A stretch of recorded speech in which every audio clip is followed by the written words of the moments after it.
That should be the first thing you consume so that it facilitates a certain easy passage of food. Today, colon cancer, intestinal cancer are becoming so big, the incidence would be much lower. It enhances the aura within the system.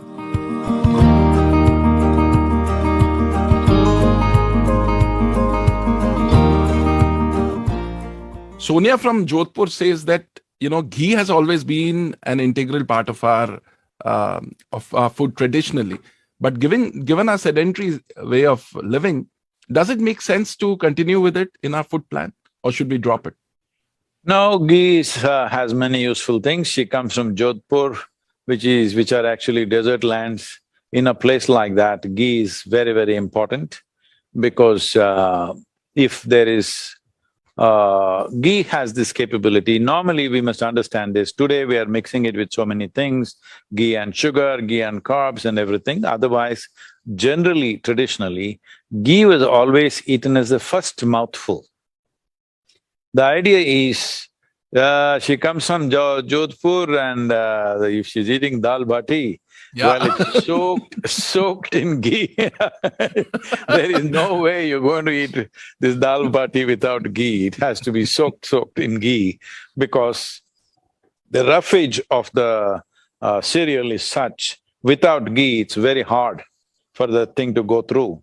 And the idea of eating the first morsel with ghee is a lubricant which lubricates the entire alimentary canal. That should be the first thing you consume so that it facilitates a certain easy passage of food. And also there is a factor in India, in many ways, chili is the spirit of India, okay? Yeah. So, especially in Rajasthan, chili is, because even if a camel eats, it must be tasty. So it is really… really heavy on chili. When you eat very spicy food, it's very good to coat your tract with ghee before you consume that. In Andhra Pradesh, in Rajasthan, in various other places, wherever there is very hot, spicy food, eating ghee has been a part of Indian tradition. Leaving that aside, the importance of ghee is it keeps the alimentary canal clean. See, one important aspect of being physiologically and psychologically healthy is you must have a clean colon. If you go to an Ayurvedic doctor or a Siddha Vaidya, if you have any kind of problem, even if you say you're mentally disturbed, first thing that they do to you is you have sleepless nights, first thing they do to you is to purge you. Because a clean colon is vital for all these things. So one who consumes ghee in a proper manner, that person's colon will always be clean because nothing sticks there, nothing stays there for long periods of time. Today, colon cancer, intestinal cancer are becoming so big. I would say it is not that you can prevent this absolutely, but the incidence would be much lower if there is a certain amount of consumption of ghee.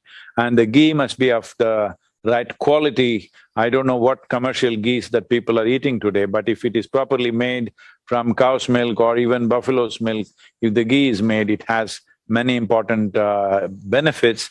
One particular benefit is that this is because you are saying it's an Ayurvedic conference, I think I can take the liberty of saying this. It enhances the aura within the system. The cellular aura will go up and you will have a higher sense of aliveness in the system, which becomes visible in the way you are to people. It's not just by eating ghee. At the same time, if you eat ghee and carbohydrates together, if you ghee and sugar together, then it adds as fat.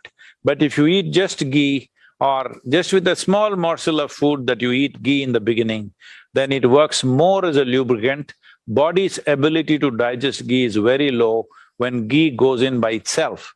But when it is mixed with something else and goes, it tends to add fat. So in terms of sedentary life the question had, the sedentary life issue, that is relevant only when you're mixing it with sugar and carb. Otherwise, ghee does not make you fatten up in any way. It works more as a lubricant in the alimentary canal.